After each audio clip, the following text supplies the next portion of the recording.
உயரத்தை அடையணும்னா படிப்படியா ஏறி போனா போதும். சிகரத்தை எட்டணும்னா பறக்கணும். மேல மேல சிகரம் ஒன்னே ஒண்ணுதான். நம்ம மதுரை மாநகரத்தின் சிகரம் சூப்பர் சரவணா ஸ்டோர்ஸ். 10 மாடி, 6 லட்சம் அடி, தென்னகத்தின் மையப்பகுதி. என்ன வேணும் உங்களுக்கு? எல்லாமே இங்க இருக்கு.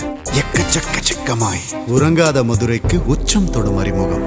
மதுரையின் சிகரம் சூப்பர் சரவணா ஸ்டோர்ஸ். இன்று கோலாகல ஆரம்பம். அறிமுக சலுகையாக பவுன் ஒன்றுக்கு 2000 ரூபாய் தள்ளுபடி. Super Saravana stores.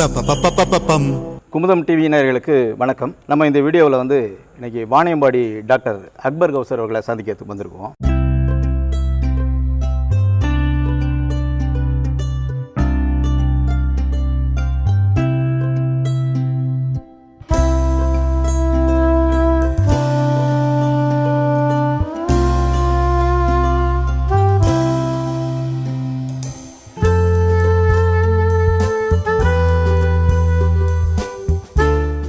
மது அடிமைகளை அவங்களுடைய மது போதை பழக்கத்திலேருந்து எப்படி மீட்க அதை பற்றி தான் பேச போகிறோம்.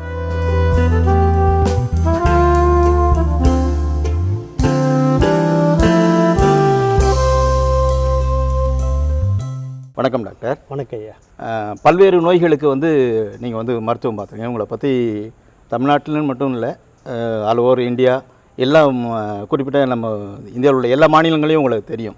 மது அடிமைகளை மீட்பதை பற்றியும் அவங்க எப்படி இந்த பழக்கத்துக்கு அவங்க அடாப்ட் ஆகுறாங்க, அதுலேருந்து எப்படி அவங்கள மீட்கிறீங்க, அதை பற்றி ஒரு முறையை நீங்கள் சொல்லலாம்.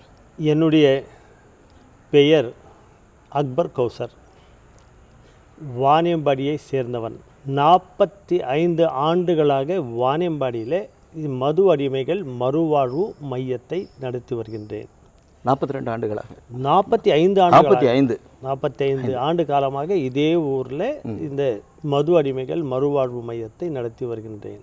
இந்த காசினி கீரை என்ற ஒரு கீரையை உலகத்திற்கே இது ஒரு கீரை என்று சொல்லி அறிமுகம் நான் செய்ததால் மாண்புமிகு முதலமைச்சர் டாக்டர் கலைஞர் அவர்கள் காசினி டாக்டர்னு சொல்லி அந்த ஒரு பட்டத்தை உண்மை யாருமே மக்கள் டாக்டர் வாணியம்பாடியில் அக்பர் கௌசர் டாக்டர் காசினி டாக்டரா அப்படின்னு கேட்குறாங்க. காசினி டாக்டர் தான் உங்களுக்கு அக்மார்க் முத்திரைன்ற மாதிரி ஒரு பேர். முதலமைச்சர் அவர்கள் இந்த காசினி கீரைக்கு வரி விலக்கு கொடுத்ததாலும் மக்களுக்கு இன்னும் போய் சேர்ந்ததால் அந்த மாதிரி பேர் வந்தது. அந்த ஒரு காசினி கீரையிலிருந்து ஒரு கஷாயத்தை உருவாக்கி நான் மது அடிமைகளுக்கு கொடுத்து அந்த குடியிலிருந்து மீட்டதற்காக மக்கள் கொடுத்த பெயர் தான் இந்த குடிகாரர்களின் டாக்டர். அடுத்த பேர் குடிகாரர்கள். ஆமாம், காசினி டாக்டர். ஆமாம், குடிகாரர்களின் டாக்டர். ஆமாம், அப்படின்னு பட்டம் வந்தது. அந்த ஒரு கீரையை நபிகள் நாயகம் ஸல்லல்லாஹு அலைஹி வஸல்லம் அவர்கள் சொன்னதாலே என்ன தெய்வீக மருத்துவர், தெய்வீக மருத்துவம் என்ற ஒரு பெயர் இஸ்லாமியர்களே எடுத்துக்கொண்டார்கள். அவ்வளவுதான், வேற ஒன்றும் கிடையாது. தமிழ்நாட்டில் இருக்கிற முக்கியமான இந்து கோயில்களுக்கெல்லாம் சென்றேன். அங்கு வணங்கப்படுகின்ற அந்த மரங்களை, செடிகளை எல்லாம் ஆராய்ச்சி செய்து 1000 பக்கத்தில் ஒரு நூல் உருவாக்கி 10 ஏக்கர் இந்த நிலத்தில் நோய்களை குணப்படுத்தும் கோயில் மரங்கள் என்ற ஒரு தோட்டத்தை உருவாக்கி இருக்கின்றேன். அதை பற்றி ஆராய்ச்சி செஞ்சேன். அந்த மரங்களெல்லாம் என்னுடைய ஒரு கோயிலில் இருந்த மரங்களை, தலவிருட்சங்களை, ராசி மரங்களை, நவகிரக மரங்களை, நட்சத்திர மரங்களை எல்லாம் இந்து சமுதாய மக்கள் வணங்குகின்ற அந்த மரங்களை ஆராய்ச்சி செய்து அந்த மருந்துகளில், அந்த மரங்களில் நோய்களை குணப்படுத்தும் அந்த தன்மை 100% இருக்கின்றது என்பதை அது நான் விஞ்ஞான பூர்வமாக எழுதி வெளியிட்டிருக்கின்றேன். இதே போல திருக்குரானிலும் நபிகள் நாயகம் ஸல்லல்லாஹு அலைஹி வஸல்லம் அவர்கள் கூறிய போதனைகளிலும் ஏகப்பட்ட நோய்களுக்கு சின்ன சின்ன மருத்துவ தீர்வுகள், தீர்வுகள் விளக்கப்பட்டிருக்கிறது. நபி மருத்துவம் என்ற பேரில் வந்து ஒரு நூல் எழுதினேன். அதில் காசினி கீரையை பற்றி நபிகள் நாயகம் ஸல்லல்லாஹு அலைஹி வஸல்லம் அவர்கள் 1400 ஆண்டுக்கு முன்பாகவே விரிவாக விளக்கியிருந்தார்கள். அதை ஆராய்ச்சி செய்து 1 கிலோ வந்து காசினி கீரை 50 பைசாவுக்கு விற்க முடியும் சொல்லி அரசாங்கத்துக்கு வந்து ஒரு ரிப்போர்ட் கொடுத்தேன்.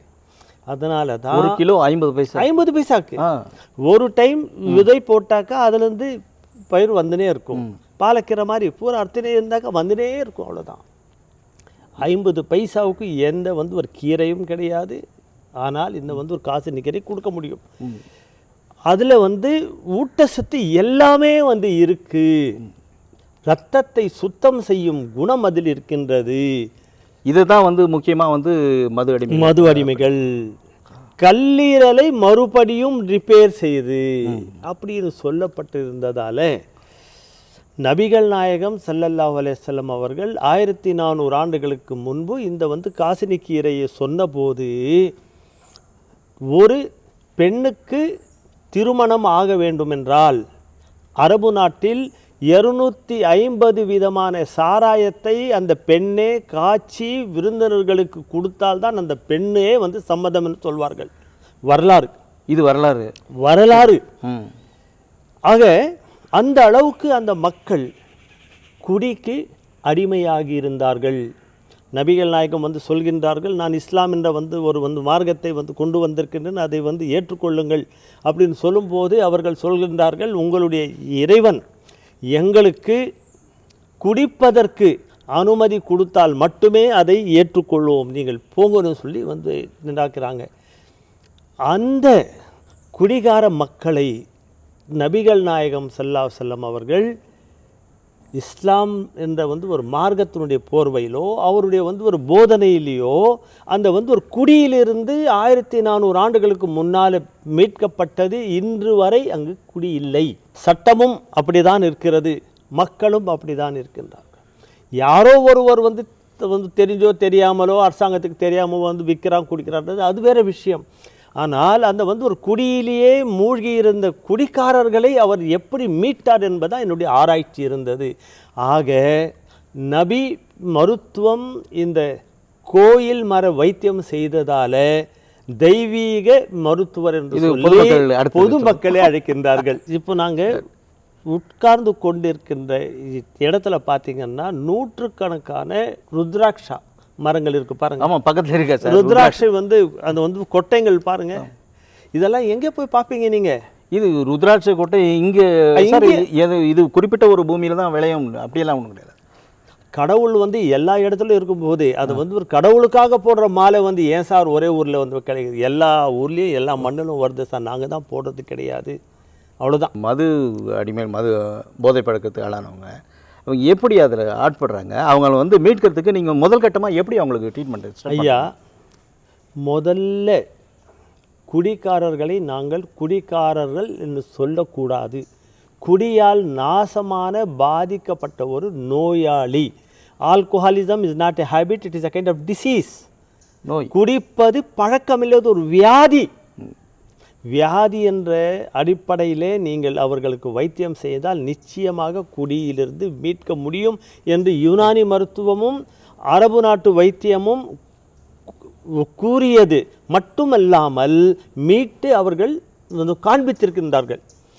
ஆக இது வந்து யுனானி வைத்தியத்தில் எவ்வளவு மோசமான வந்து ஒரு குடியால் நாசமான அந்த மதுவுக்கு அடிமையானவர்கள் இருந்தாலும் எளிதாக நாங்கள் வந்து காப்பாற்றி விடுகின்றோம். 45 ஆண்டுகளாக வந்து இங்கே வந்து இந்த சிகிச்சையை கொடுத்துக்கிட்டு வரீங்க, யுனானி சிகிச்சை கொடுத்துருங்க. இதில் குறிப்பாக வந்து இந்த மதுவால் பாதிக்கப்பட்டவங்களை மீட்குது. இது வரைக்கும் ஒரு சுமாராக எவ்வளோ பேர் சார் உங்கள்கிட்ட குணமாகி போயிருப்பாங்க? இந்த மது அடிமைகள் மறுவாழ்வு மையத்திற்கு பக்கத்தில் சாராய கடை, பிராந்தி கடை, காலேஜ், இஸ்லாமியா காலேஜ், ஆஃபீஸ் நிறைய இருக்கு. இந்த வந்து ஒரு குடி எப்படி வந்து ஆரம்பிக்கிறாங்கன்னு நீங்கள் வந்து கேட்டிங்கன்னா அது எப்படி உடலாம், எத்தனை பேரை வந்து காப்பாற்றலான்றது ஈஸியாக முடியும். ஒன்றும் இல்லை, ஒரு 8வது 10வதுக்கு பிறகு பிள்ளைகள் அப்பா அம்மாவை விட்டு நண்பர்களுக்கு தான் எல்லாம் என்ற மாதிரி தன்னுடைய நேரத்தை செலவிடுகின்றார்கள். அந்த மாணவர்கள் பிரியும் போது பிரிவு விசாரணை போட்டு பீர் குடித்தா உடம்புக்கு தெம்புன்னு மாதிரி ஆரம்பத்தில் முதல்ல இன்னொருத்தருடைய பணத்தில் முதல்ல வாயில் வைக்கிறாங்க. காலப்போக்கில் +2க்கு போகிறாங்க. நண்பர்கள் மறுபடியும் ரெஸ்பெக்டில் வந்து பிரியும் போது அதுக்கு ஒரு பாட்டி, அப்படியே உயிரை குடிக்கும் உயிர் நண்பர்களால் தான் ஆரம்பிக்கப்படுகிறது இந்த குடி. அதற்கு பிறகு அவர்களே படித்து பட்டம் பெற்று சொந்தமாக பணம் வரும்போது காரணமே இல்லாமல் ஆரம்பிக்கப்பட்ட குடியை காரணத்தை சொல்லி சொல்லி குடிக்கிறதுக்கு ஆரம்பிச்சிடுறாங்க. நான் அவ்வளோ மோசமான குடிகாரன் இல்லை. நான் என்றைக்கோ ஒரு நாள், வாரத்தில் ஒரு நாள், மாதத்தில் ஒரு நாள், வருஷத்தில் ஒரு நாள், பண்டகை கிண்டகை அப்படின்னு போது தான் குடிக்கிறேன். அவனை மாதிரி 24 மணி நேரம் நான் குடிச்சிட்டு விழுறேன். நான் அப்படிப்பட்ட குடிகாரன் இல்லை. நான் மனசை வச்சா கண்டிப்பாக குடியை விட்டுடுவேன். திருத்தணிக்கு போனேன் 10 நாள் விட்டேன். திருப்பதிக்கு போனேன் 1 மாதம் விட்டேன். ஐயப்பனுக்கு மாலை போட்டேன் 48 நாள் விட்றேன். ரம்ஜான் பண்டிகை வந்துச்சு 30 நாள் விட்டேன். நோம்பு மெக்காவுக்கு போனேன் ஹஜ்ஜுக்கு 2 மாதம் விட்டேன் சார். ஈஸ்டர் பண்டிகை 48 நாள். அப்புறம் என்ன பண்ணேன், விட்டதெல்லாம் அடிச்சிட்டேன். ஏன், எங்கள் அப்பா மோசமானவன் குடிகாரன்னு உள்ளே வந்துட்டா அந்த ஜாதி மதம் எல்லாத்தையும் தாண்டி குடிகாரன்ற அந்த ஒரு கான்செப்டுக்குள்ள வந்து எந்த ஒரு கடவுளும் என்ன சொல்கிறான்னா, எப்பா நீ வா என்கிட்ட, ஆனால் குடிக்காம வான்றான். நீ ஃபுல்லாக குடிச்சிட்டு வாப்பா, நான் உன்னை காப்பாற்றுறேன். நீ எந்த கடவுளும் சொல்ல. ஏன்னா அது ஒரு பாவச்செயல், அது ஒரு வியாதி, அது ஒரு எல்லா மதமும் அதுதான் சொல்லுது. ஆனால் நாங்கள் அவ்வளோ மோசமாக இல்லை என்று சொல்லி கொண்டே போகும்போது ஒரு சாதாரண ஒரு கூலிக்காரங்கிட்ட கேட்டால், சார் நான் விட்டுருவேன் சார், மாடு மாறி நான் உழைக்கிறேன்னா அந்த இந்த வலிக்காக தான் கொஞ்சம் போடுறேன் நைட்டில். பொம்பளைங்க பெண்கள் குடிக்கிறாங்க. என்னம்மா, பிரசவ காலத்தில் அந்த டாக்டர் அம்மா கொடுத்தாங்க. அப்போ அப்படியே நான் பழகிட்டேன். ஆஃபீஸர்கிட்ட கேட்டால், sir I am not addict, social drink தான் சார். அப்படியே ஒவ்வொருத்தராக கேட்கும்போது எனக்கு இந்த நோய்க்கு இது சாப்பிட்டாதான் சார் கேட்குதுன்ற மாதிரி அவங்களே சொல்லுகின்றார்கள். எனக்கு இந்த பிரச்சனைக்கு தான் நான் இது குடிக்கிறேன். எங்கள் அப்பா கிட்ட கேட்டேன். நான் எம்ஏ முடிச்சிட்டேன், வேலை கிடைக்கல. வீடு விற்று எனக்கு கொடுங்க, வியாபாரம் பண்ணுறேன்னாக்கா எங்கள் அப்பா கொடுக்க மாட்டேன். அந்த கவலையை சார் குடிக்கிறேன். அது ஒரு காரணம். குடிகாரனுக்கு போய் இது வீடு விற்று கொடுத்துட்டாக்கா நான் எங்கே போகிறதுன்றதுக்காக தான் அப்பா அம்மா அந்த மாதிரி செய்கிறாங்கன்றதெல்லாம் மனசு இருக்காது. ஆக அந்த மனம் மூளை அவங்களுடைய உள்ளத்திலிருந்தே டோட்டலாக ஆப்சென்ட் மைண்ட் ஆகிடும். ஆக இந்த மாதிரி விஷயங்களில் தொடங்குறாங்க அப்படின்னு சொல்லிட்டு ஆமாம். இப்படி தொடங்க வர்றவங்கள எப்படி நீங்கள் மீட்கிறீங்க? அவங்களே நாங்கள் நம்முடைய மருத்துவமனைக்கு எப்படியாவது இட்டு வந்துடுங்கன்றோம். தங்கும் விடுதி இலவசம். 45 ஆண்டு காலமாக எத்தனை பேர் வந்தாலும் எத்தனை நாட்கள் தங்கினாலும் இலவசமாக தான். அந்த நோயாளிகளுக்கு, குடிநோயாளிகளுக்கு இங்கே தங்குற குடும்பத்தோடு தங்கலாம். 5 பேர் வந்தாலும் சரி, 10 பேர், நோயாளி உட்பட உங்கள் குடும்பத்தில் தங்குறதுக்கு இலவசம். ஏன்னா அந்த இந்த குடிக்கு நாசமானவர்களுக்கு பின்னாலே மனைவி, அப்பா, அம்மா, மாமனார், மாமியார் உறவு இருக்கும் போது இவரை திருத்தவே முடியாதுன்ற நிலையில தான் எங்கிருந்தோ ஒரு காரில் கட்டி போட்டு கொண்டு வரும்போது அவங்கள போய் நம்ம இந்த ரூமு அந்த காலத்துலேருந்து நம்ம இலவசமாக வச்சுருக்கோம். அதற்கு பிறகு வரும்போதெல்லாம் முதல்ல கேட்குறது, சார் லாஸ்ட்டு யூரினுக்கு போயிட்டு வர்றேன்னுவாங்க. என்னென்னா ஒவ்வொரு குடிகாரருக்கும் இன்றைக்கி மட்டும் லாஸ்ட்டு ஒரு டோஸ் போட்டு தான் அவனு மைண்டில் இருக்கும். அந்த ஒரு டைம் நம்ம என்ன பண்ணுறோன்னா, எங்களுடைய இந்த காசினி கீரையை சாராயத்தினுடைய டேஸ்ட்லேயே, அந்த கலர்லேயே, அதே கலர்லேயே, அதே சுவையும் அதே பாய்லரில் போட்டு ஒரு கஷாயம் வச்சுருக்கோம். அதை பார்த்தா ஆமாம் இருக்கும். தம்பி இது பாரு, கொஞ்சம் ஸ்மெல் பண்ணி பாரு. உங்கள் ஊரில் கிடைக்கிறதெல்லாம் பூரா டூப்ளிகேட்டு. நாங்கள் தயார் பண்ணுறது லாஸ்ட் டோஸ் இது கூடினோடனே கட கட கட குடிச்சிருவாங்க. குடிச்ச உடனே அவன் நினச்சி குடிச்சது இது. ஆமாம் ஆமாம். அப்படியே அவனுக்கு சமாதானம் பண்ணி அடுத்த நாள் பார்க்கும்போது நான் எங்கே இருக்கிறேன்ற மாதிரி தான் அவங்களே அவங்களுடைய இந்த மனநிலை சாராயம் உள்ளே போனால் தான் அவங்க என்ன பண்ணுறாங்கன்னு அவங்களுக்கு தெரியல. அந்த சாராயம் வெளியேறிட்டாக்கா அவங்க வந்து நார்மலாக பேசுகிறாங்க. சார் ஸோ வந்து இப்போ நீங்கள் முதல்ல கொடுக்கக்கூடிய அந்த டோஸ் வந்து உள்ளே போய் உள்ளே இருக்கிற சாராயத்தை வெளியேற்றும் ஒரு மருந்து, லாசிக் மாதிரி நினச்சிக்கலாமே. ஆக அந்த சாராயத்துக்கு முறிவும் இந்த காசினி கீரை, அதனுடைய வந்து ஒரு கஷாயத்தை நாங்கள் வந்து தயார் பண்ணி ரெடியாக வைக்கிறோம். கொஞ்சம் வந்து டேஸ்ட் பண்ணி வச்சுருக்கோம். அவங்களுக்கு ஒரு நாளைக்கு எத்தனை டைம் உனக்கு வந்து குடிக்கணும்னு தோணுக்குதோ ஒரு ஒரு 50 மில்லி இப்போ நீங்கள் இப்போ வந்து இது குடிச்சிருங்கன்னாக்கா 3 நாளில் அவங்களுடைய கண், முகம், வயிறு நார்மலாக ஃப்ரீ ஆகிட்டு வந்து சார் நான் வந்து சாப்பிட்டே வந்து 8 நாள் ஆச்சு சார், 10 நாள் சொன்னவங்க நல்லா பசி சாப்பிட்டு ஃப்ரெஷ்ஷாக வந்து நிற்பாங்க. அதுக்கு பிறகு குடிக்கணுன்ற ஆசை எண்ணத்தை வராமல் இருக்கிறதுக்கு இந்த காசினி கீரையோட சோம்பு போட்டு ஒரு கஷாயம் பண்ணி வச்சுருக்கோம். அது அவங்களுக்கு அப்படியே கண்டினியூ பண்ணுறோம். அதற்கு பிறகு இந்த பப்ளி மாஸ் அப்படின்னு ஒரு பழம் நம்முடைய தோட்டத்தில் இருக்குது. அப்புறம் ஸ்டார் ஃப்ரூட்டுன்னு ஒரு பழம், ஸ்டார் ஃப்ரூட் இருக்கும். அதனுடைய ஒரு கஷாயத்தை இந்த சாராய கடையில் வந்து சைடில் வைப்பாங்க இல்லையா, டிஷ் மாதிரி சைடில் அந்த மாதிரி வந்து ஒரு டிஷ் கொடுக்கும் போது சாப்பிடும் போது அந்த மாதிரி லிவர் ஸ்டிமுலேட் ஆகிடுது. லிவர் ஸ்டமக்கெல்லாம் ஃப்ரீ ஆகிட்டு நல்லா சாப்பிட்டு அவங்களுடைய ரத்தத்தில் அவங்களுடைய உடம்புல தேங்கி இருக்கிற அந்த நச்சுத்தன்மை, சாராய சத்து, டாக்ஸிக் மெட்டீரியல்லாம் வெளியேறி அந்த குடியால் நாசமான உள்ளுறுப்புகள் மெல்ல மெல்லமாக இயங்கி அவங்களுடைய ஒரு நார்மலைஸ் ஆகும்போது அக்யூபஞ்சர்னு ஒரு ட்ரீட்மெண்ட் இருக்குது. இந்த கப்பிங் ஹிஜாமான ஒரு ட்ரீட்மெண்ட் இருக்குது. அது ஒரு 3 நாள் செய்கிறோம். அதற்கு பிறகு யுனானியில் ஸ்டீம் பாத்னு ஒன்று இருக்குது.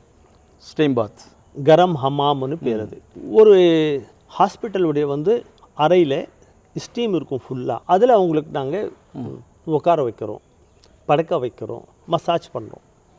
அப்போ என்ன ஆகுதுன்னாக்கா அந்த ஸ்டீமும் அதனுடைய உள்ளே போயிட்டு வியர்வை பூரா பாடியிலேருந்து நிறைய கொட்டும். அப்படியே அந்த சாராயம் க்ளீன் ஆகிட்டு அவங்களுடைய உடல், உள்ளம், மனம், மூளை எல்லாமே ஃப்ரெஷ்ஷாக பண்ணி புதுசாக ஒரு கோயிலுக்குள்ளே போயிட்டு வந்த மாதிரி இருக்கும்.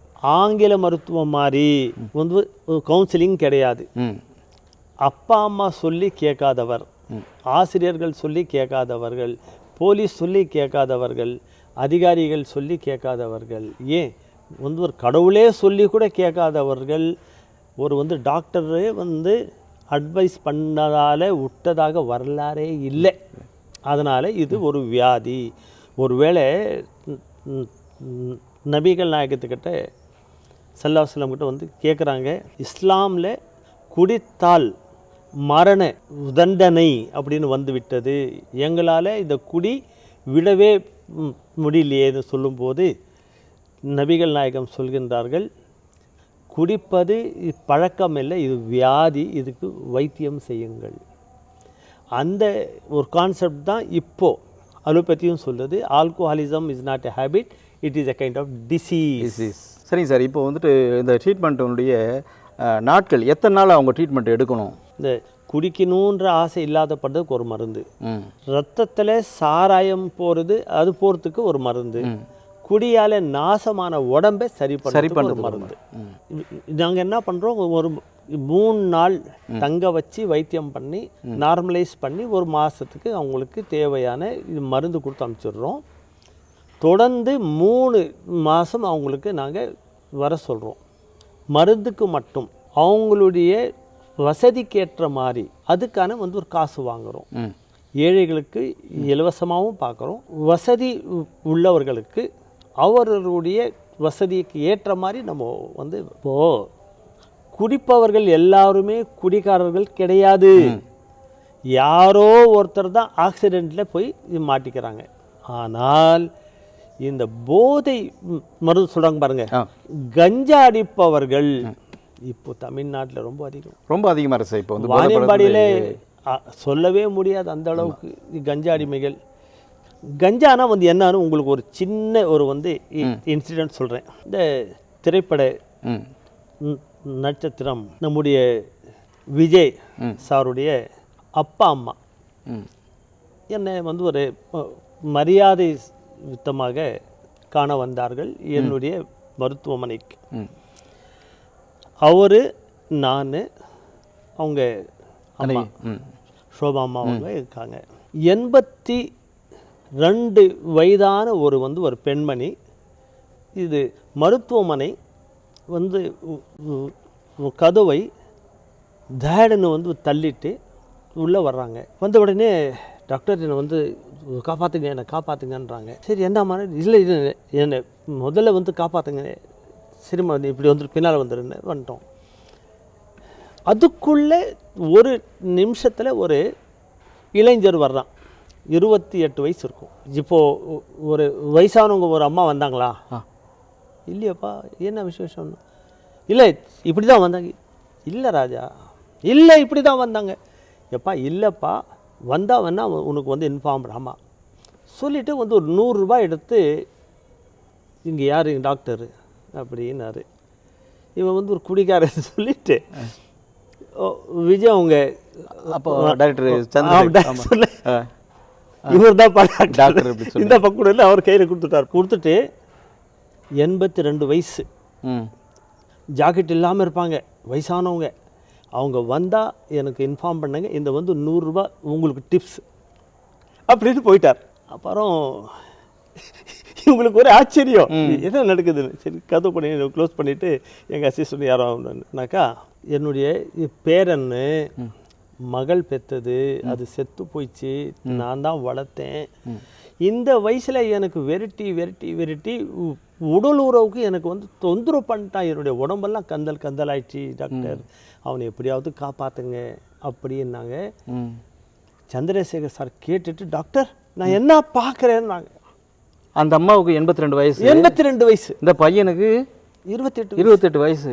டாக்டர் இது என்னன்னு கேட்குறேன். இதுதான் கஞ்சா, நீங்கள் உட்காந்து பாருங்கள், டெய்லி இப்படி நிறையா வரும்னு. அது ஒரு செய்தி. இதே மாதிரி திரு பாண்டியராஜன் சார் வந்தார், டைரக்டர் பாண்டியராஜன். அவரும் அவர் வந்தது எதுக்காகன்னா, டாக்டர் உங்களோட ஒரு 10 நாள் நான் இருக்கணும், இந்த குடிகாரங்களுக்கு எப்படி தான் வைத்தியம் பண்ணுறீங்க நான் அது பார்க்கணும், பார்த்துட்டு நான் ஒரு வந்து சினிமா எடுக்கணும். குஷ்புன்னு நடிகை இருக்காங்க இப்போ வந்து ரொம்ப ஃபேமஸ்ஸு, அவங்கள வந்து ஹீரோயினை வச்சு நான் ஒரு வந்து பண்ணணும். அப்படி அதுக்காக நீங்கள் எனக்கு, நான் பார்த்துட்டேன் ஐயா, நீங்கள் வந்து என் கூட இருக்கலாம். 10 நாள் என் கூட இருந்தார் இங்கே ஹாஸ்பிட்டலில். 19 வயது ஒரு பையன் வர்றான், அம்மாவே உடலுறவுக்கு ரொம்ப வந்து கட்டாயப்படுத்துகிறான். அவர் பார்க்குற, இது என்ன டாக்டர் பார்க்குறதா, இருங்க ஒன்றா பாருங்கள். 10 நாள் பார்த்தார் அவர். அம்மா, அக்கா, தங்கச்சி யார் உறவுனே வந்து தெரியாமல் அலையும் நாய் மாறி இருப்பவர் தான் அந்த கஞ்சாடிமைகள். அது பார்த்தாரு. அதுக்கு பிறகு போதை ஊசி அது சாராயம் பார்த்துட்டு என்னுடைய மருத்துவமனையிலே உட்கார்ந்து கோபாலாண்ட வந்து அந்த படத்திற்கு பூரா ஸ்டோரி எழுதுது. உண்மையான ஸ்டோரிகள் என்னுடைய மருத்துவமனையில் பார்த்தது அப்படியே அவர் சொன்னார் மக்களுக்கு அப்படியே சொன்னதால தான் அந்த படம் 100 நாட்கள் ஓடியது. அதில் ஒவ்வொரு வந்து ஒரு மெசேஜ். அந்த கஞ்சா அடிப்பவர்கள் சிரித்து கொண்டே இருப்பார்கள், கோபம் வந்துடும், கோபமும் பயங்கரமாக இருக்கும், வெட்டி போட்டுருவாங்க, இல்லைனாக்கா அவங்கள வந்து குத்திக்குவாங்க. வீட்டில் திருடு இருக்கும், இந்த லட்சக்கணக்கிலலாம் வந்து எடுக்க மாட்டாங்க. இந்த சோப்பு டப்பா, சீப்பு, பென்னு, வாட்சு, செல்ஃபோனு, பக்கெட்டு, துணி, 100 ரூபா, 50 ரூபா, 500 ரூபா, இப்படியே தான் திருடி போய் அது சாப்பிட்ற பழக்கமாகிடும். கடைசியில் வந்து ஒரு கனவு உலகத்திலேயே அவங்க மிதப்பாங்க. அவ்வளோ மோசமானது. குடிப்பவர்கள் குடித்தால்தான் அந்த சாராயம் இருக்கின்ற வரைக்கும் தான் அவங்களுடைய இந்த பூரா மனநிலை மாறும். கஞ்சா அடிமைகள் அப்படி அல்ல, மென்டல் ஆகிடுவாங்க. அவன் என்ன செய்கிறான்னு அவனுக்கே தெரியாது. இயற்கைக்கு மாறானது கொலை, கொள்ளை, குற்றம், அடி, தடி. அதை விட அதிகமானது இந்த ப்ரௌன் சுகர். கஞ்சாவை ஒழிச்சாலேயே 95% மக்களை நம்ம வந்து காப்பாற்றிட்டோம்னு சொல்லி. சரிங்க சார், இப்போ நீங்கள் இந்த மது அடிமைகளை மீட்கிறத பற்றி ஒரு விளக்கம் சொன்னீங்க. உங்களுக்கு இந்த மாதிரியான சிகிச்சை முறைகள் இருக்குது. இப்போ இந்த கஞ்சா, இந்த ப்ரௌன் சுகர், இந்த மாதிரியான போதை பழக்கத்தை அந்த மாதிரி வர நோயாளிகள் அவங்கள எப்படி சார் நீங்கள்? அப்படிப்பட்டவங்களுக்கு கட்டாயமாக அந்த நோயாளியோட 4 பேர் தங்கியிருக்க வேண்டும். அவர்கள் வந்த உடனே வாணியம்பாடியில் மனநல மருத்துவர்கள் இருக்கிறாங்க. இம்மீடியட்டாக நாங்கள் அனுப்பி வைப்பேன். அவங்க டோட்டலாக ஒரு மனநிலைக்கேற்ற மாதிரி சில வைத்தியங்கள் அவங்கக்கிட்ட விட்டுருவேன். வயலண்ட்டாக இருப்பாங்க, கத்தி கித்தி கொள்ள ஓடு, அங்கே ஓடுறது இங்கே ஓடுறது.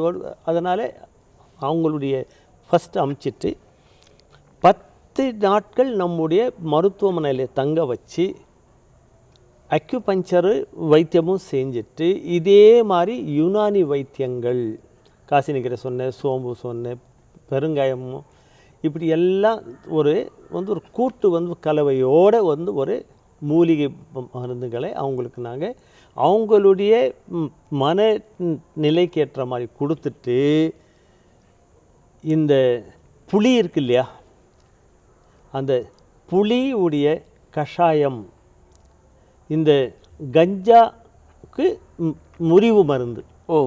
ஆமாம், இது ஒரு நல்ல மெசேஜ். என்ன சார், உணவை மருந்துங்க அதுதான். ஆமாம், புளி உணவு. ஆமாம், அது கஞ்சா நோய்களுக்கான மருந்து ஆகுது. ஆமாம், அது நாங்கள் கஷாயம் பண்ணி அவங்களுக்கு அடிக்கடி அது கொடுக்குறோம். அதோடு அவங்களுடைய உடல்நிலை மனநிலைக்கும் வைத்தியம் பண்ணால் அவங்கள ஈஸியாக காப்பாற்ற முடிகிறது. இந்த மாதிரியான மது, கஞ்சா, இந்த மாதிரி போதை நோயாளிகளில் நீங்கள் சந்தித்த ஒரு வித்தியாசமான நோயாளிகள் இருப்பாங்க. காஷ்மீரில் ஒரு போலீஸ் கமிஷனருடைய மனைவி கோக்கையின், ப்ரௌன் சுகர் 2 போதை மருந்துக்கும் அடிமையாகி சென்னையில் அரும்பாக்கத்தில் அருண் ஹோட்டலில் பிடிப்பட்டாங்க. அரை மணி நேரத்திற்கு ஒரு இன்ஜெக்ஷன் போட வேண்டும். அந்த அருண் ஹோட்டலில் விபச்சாரத்தில் அந்த அம்மாவை ஈடுபடுத்தி கொண்டிருந்தார்கள். போலீஸ் பிடித்து கொண்டு வருகிறது. அவங்கள அரெஸ்ட் பண்ணுது. கோர்ட்லேயும் எடுத்துன்னு போகிறாங்க. அவங்களுடைய வெறி தன்மைக்காக அவங்களுடைய கண்ட்ரோல் பண்ணுறதுக்கு ஜெயிலில் போடாமல் கீழ்பாக் மெடிக்கல் காலேஜ்க்கு அனுப்புகிறாங்க. அங்கே கூட எந்த இன்ஜெக்ஷன் போட்டாலும் கேட்கலை, எந்த மருந்து கொடுத்தாலும் கேட்கலை. ரொம்ப வயலண்ட்டு. அரை மணி நேரத்துக்கு ஒரு டைம் உடல் உறவு வேணும்னு கத்துறாங்க. அதுவும் 5 வயசு ஒரு குழந்தை இருக்கும், அரோஜ். அந்த குழந்தைக்கு முன்னாலேயே இப்படி நடக்கும். அந்த காலகட்டத்தில் கோர்ட்டு மூலமாகவே சென்னையில் இருக்கிற உதவும் கரங்கள் என்ற அந்த அமைப்பு வித்யாகர் சாருடைய பார்வையில் அனுப்பி வச்சு இவங்களுக்கு அங்கே வைக்கிங்க, பாதுகாப்பாக வைங்கன்னு சொல்கிறாங்க. இங்கே வாணியம்பாடிக்கு வராங்களா சார் அவங்க? இல்லை அங்கே சென்னையிலே அரும்பாக்கத்திலேயே வைக்கிறாங்க. நான் ஒரு மேக்சினில் இந்த ஸ்டோரி பார்க்குறேன். பார்த்துட்டு அந்த மேக்சினுடைய ஆசிரியர்கிட்டே பேசுகிறேன். ஆமாங்க இப்படி இருக்குது, இல்லைங்க யுனானியில் இருக்குது, எனக்கு ஒரு வாய்ப்பு கொடுத்தா நான் அங்கே வைத்தியம் பண்ணுறேன்னு சொல்லி பிறகு அந்த மேக்சின்னு உதவும் உள்ளங்கள்கிட்ட பேசி சரிங்க பார்க்க சொன்னாங்க. உதவும் உள்ளங்களில் 7 நாட்கள் நான் அங்கேயே தங்கி இருந்து அவங்களுக்கு வைத்தியம் பண்ணேன். ஒவ்வொரு நாள் இம்ப்ரூவ்மெண்ட் ஆகி ஒரே வாரத்தில் அவங்கள கம்ப்ளீட்டாக குணமாக்கி அவங்கள மறுபடியும் அவங்களுடைய ஊருக்கே நாங்கள் அனுப்பி வைத்தோம். இப்போ சார் அவங்க ரெக்கவர் ஆகிட்டு போகும்போது உங்கள்கிட்ட என்ன பேசிட்டு போனாங்க சார்? அவங்க சொன்னாங்க, இறைவன் எனக்கு யாரோ ஒருத்தரை அனுப்பி வைப்பான்ன்ற ஒரு நம்பிக்கை இருந்தது. நீங்கள் மருத்துவராக என்னை காப்பாற்றினீங்கன்னு சொல்லி நன்றி சொல்லிட்டு போனாங்க. எந்த மேக்சினில் அட்டைப்படத்தில் போட்டாங்களோ அதே மேக்சினில் மீட்கப்பட்டார் அஸ்மானும் எழுதினாங்க. அந்த மாதிரி ஒன்று. அடுத்தது இந்த போதை ஊசிக்கு அடிமையான ஒருவர், அவரே ஒரு டாக்டர். ஃபோர்ட்வின் பெத்தடின் இன்ஜெக்ஷன் வலிக்காக மற்றவங்களுக்கு போடுறதுக்காக அவர் பயன்படுத்தியது. நாங்களே போட்டு பார்த்தா எப்படி இருக்கும்னு ட்ரை பண்ணார். கடைசியில் ஒரு காலத்தில் உடம்பெல்லாம் அவரை குத்தி குத்தி குத்தி குத்தி அவராலேயே விட முடியல. அந்த மாதிரி காலகட்டத்தில் நம்முடைய மாண்புமிகு அமைச்சர் துரைமுருகன் ஐயா அவர்கள் என்னுடைய மருத்துவமனைக்கு ஒரு மரியாதை நிமித்தமாக என்ன இவரை என்னவோ பண்ணுறாரு, வைத்தியம் பார்க்கலாம் அந்த மாதிரியத்துக்காக வந்தாங்க பார்க்குறதுக்கு.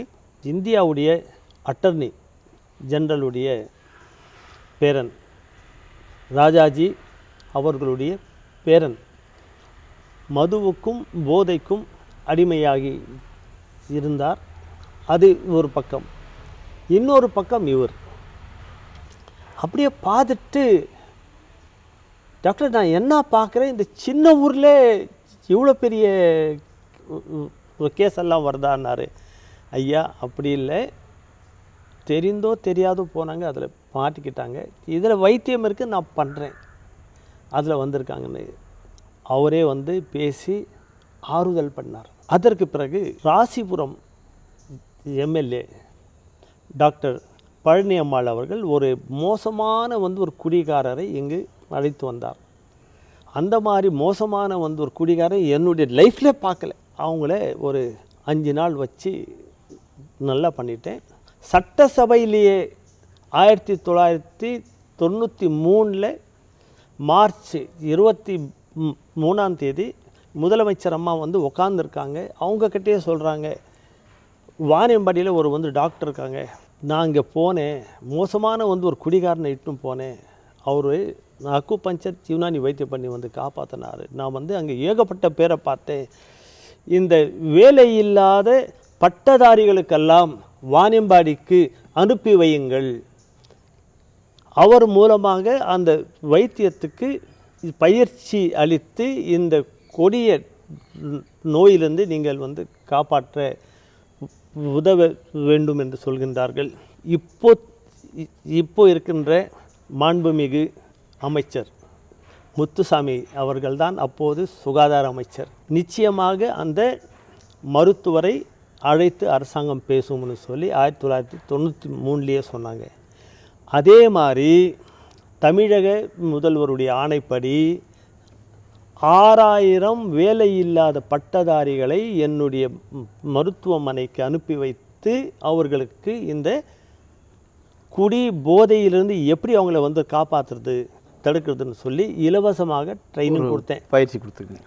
அப்போது கொடுத்த அந்த சேவைக்கு இன்றைக்கு இதை திருப்பத்தூர் மாவட்டத்தினுடைய மாவட்ட ஆட்சி தலைவர் அவர்களுக்கு தெரிந்து 15th ஆகஸ்டுடைய அந்த விழாவில், அரசு விழாவில் போன ஆகஸ்ட் 15 பணியை பாராட்டி ஒரு அவார்டு கொடுத்தாங்க, சர்டிஃபிகேட் கொடுத்தாங்க. மது அடிமைகள் மறுவாழ்வு மைய மருத்துவர்னு போட்டு பெரிய பாராட்டு கொடுத்தாங்க. ஆக இந்த மது அடிமை மீட்பு இந்த பணியை பாராட்டி சட்டசபையில் 30 டைம் என்னை பாராட்டி பேசப்பட்டிருக்கின்றது எனக்கு ஒரு நல்ல செய்தி. உங்களுடைய சிறப்பம் அதாவது மது அடிமைகளை எப்படி மீட்கிறாங்க அப்படிங்கிற விளக்கத்தையும் ரொம்ப நல்லா சொன்னீங்க. ரொம்ப பயன்பாடான ஒரு விஷயம். குமுதம் நேயர்களுக்காக உங்களுடைய இந்த மருத்துவம் ஒரு பிஸியான நேரத்துலையும் கொஞ்சம் நேரத்தை எங்களுக்கு ஒதுக்கி எங்களோட பேசி இந்த தகவலை பரிமாறுகிறது ரொம்ப நன்றி. உங்களுடைய இந்த பணி வாழ்க. நம்ம மதுரை மாநகரத்தின் சிகரம் சூப்பர் சரவணா ஸ்டோர்ஸ். 10 மாடி 6 லட்சம் அடி, தென்னகத்தின் மையப்பகுதி. என்ன வேணும் உங்களுக்கு? எல்லாமே இங்க இருக்கு. எக்கச்சக்கமாய் உறங்காத மதுரைக்கு உச்சம் தொடும் அறிமுகம். மதுரையின் சிகரம் சூப்பர் சரவணா ஸ்டோர்ஸ். இப்போது மதுரையில் அறிமுக சலுகையாக பவுன் ஒன்றுக்கு 2000 ரூபாய் தள்ளுபடி. Super Saravana stores. ரப்பப்பப்பப்பப்பம்.